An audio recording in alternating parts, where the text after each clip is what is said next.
ladies and gentlemen, Mojo001 here, and today we are going over Herald of Ultimateness deck. I'm going to present to you my deck and all of the key combos that go with it. Before I start, I know that I'm not the one that discovered the combo, actually. Hint, a lot of Theo is probably the original creator because he originally thought of the idea, but somebody, some opponent, some person on Death Row, found the idea before Theo in the Asian Eyes White Dragon video. So I don't know who originally invented the deck with Dugra,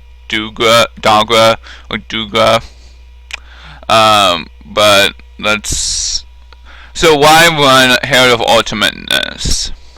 So I'm just gonna call it the Ultimate Herald because that's what the OCG is, and Ultimateness is like kind of a tongue twister in my opinion. So let's start off by saying it used to be where you won Herald of Perfection with and then when the dual signs came out, you won Saphira too. But Herald of Ultimateness does the same thing as Herald of Perfection. Besides this, it has the 2000 attack, and when a monster would be special summoned, you can negate the special summon, and if you do, destroy it. So it can get rid of Dante's. Well, it's when your opponent would special summon a monster. I don't know if it does the same thing as it can only be inherent summons, but inherent summons would still get rid of Dante's and the El Shaddai Windows, the Judgment Dragon, whatever the case may be. And of course you have to send a fairy type monster. So let's try. I'm gonna explain the deck, then combos. The Megami.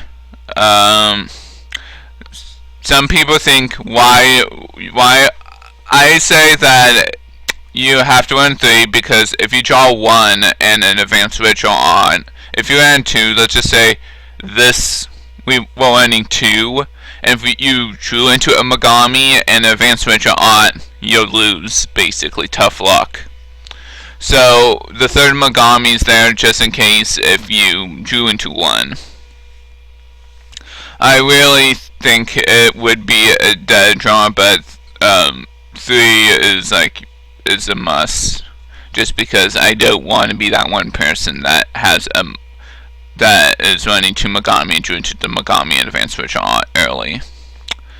The Archlord Christia, again with Herald of Ultimateness, and plus Christia, there's nothing else that your opponent can do, basically. Yaksha, we're running the Spirit Engine, so we're running like Yaksha and Rakasha, or whatever you call it. Raisetsu and Nikotama. You can basically run any engine you want. So again, I'm probably going to do an agent one and maybe a Melodious Diva and Nodin one, but Spirit one is probably the most consistent in my opinion because you can search for fairies, so the Eratama can search. You can discard, recruit spirit monsters from the graveyard to your hand with it. Izanami. Raisetsu is a compulse, basically. Which is nice. It has to be in attack position though, but it's in good out for like the window. And Yaksha to bounce back, face Spell and Channel cards back row. Really good. Bounce back the emptiness, bounce back the skill drain, bounce back the pendulum. Even though I don't think you should be bouncing back pendulums, but it's a really nice engine. Really solid engine. Keeping in mind that Aratama is a fiend though, so you can't disc off with the Ultimateness, or you can't, and you can't. It can't be a fairy type monster with this special summon Christia, good grief. The module, again, it was basically the main rotor before Gilasaurus, which I will explain in a moment. Recruiting ritual monsters when all ritual spell cards to your hand, basically. So now Gilasaurus. So you pay 3,000 life points to discard one monster from your extra deck to the graveyard. Why would you do that? Because the answer is Herald of Arclight. You send it to the graveyard. If this card is sent to the graveyard, you can add one ritual monster or ritual spell card from your deck to your hand. Pay 6,000, send 2 of them to the graveyard, and you can recruit for your advanced ritual art and a Herald of Ultimateness, which is pretty cool because that's what somebody discovered. I'm not gonna say who, but it's like some guy discovered it.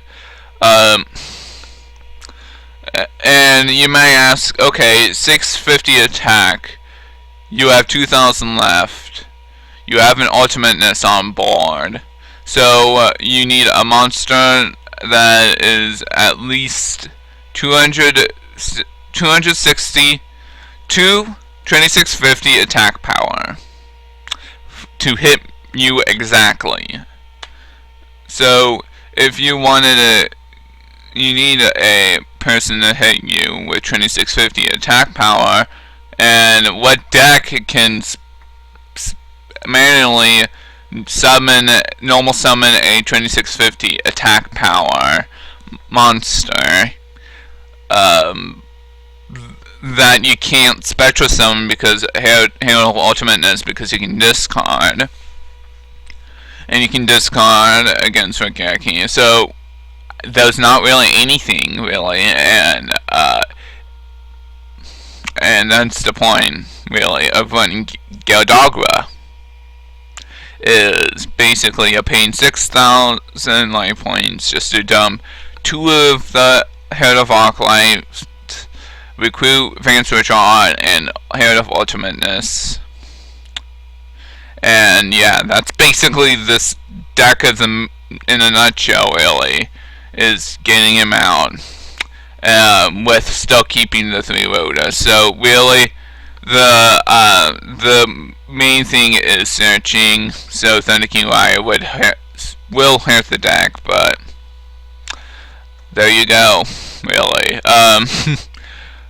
Continuing on, we have one Honest of Curse, because we're running lights. I know that, like, it won't work for Izanami or,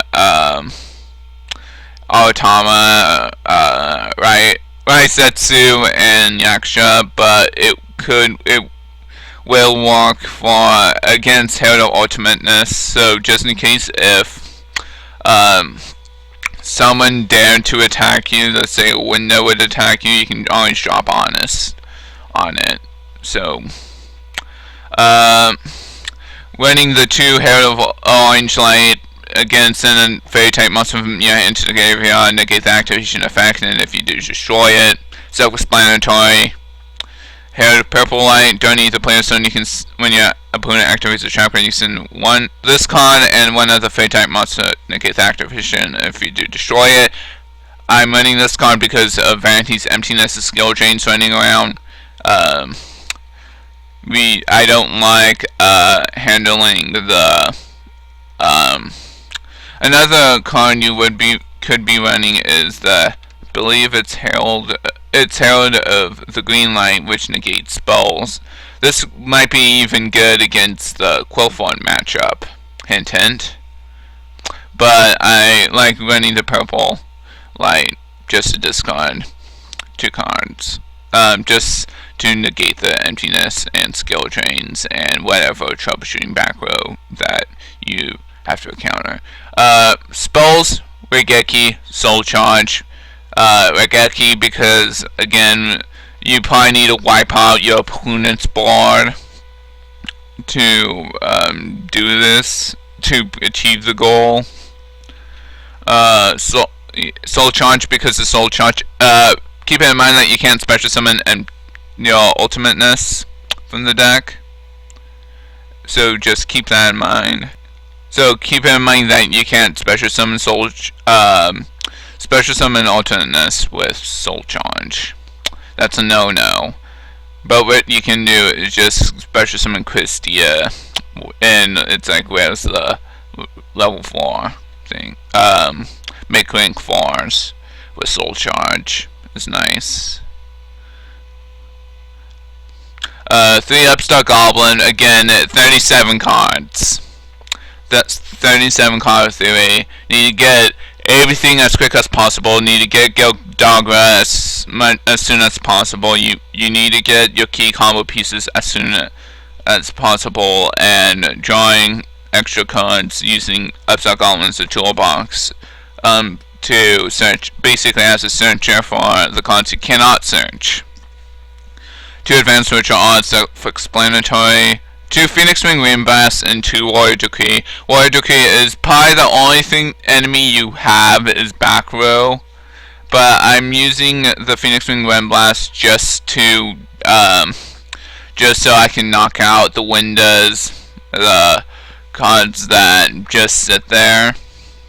So I like just to bounce cards back with Phoenix Wing Wind Blast.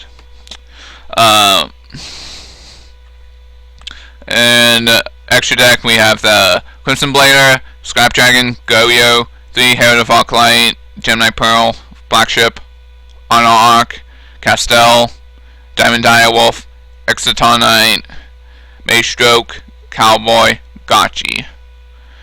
And that is the deck. Also, you could run like a Herald Perfection if you really wanted to, because sometimes you might have a Megami left over, and you could run the Preparation of Rites, but it's unnecessary in this deck. But anyway, leave your comments down below, tell me what you guys think, and I'm out.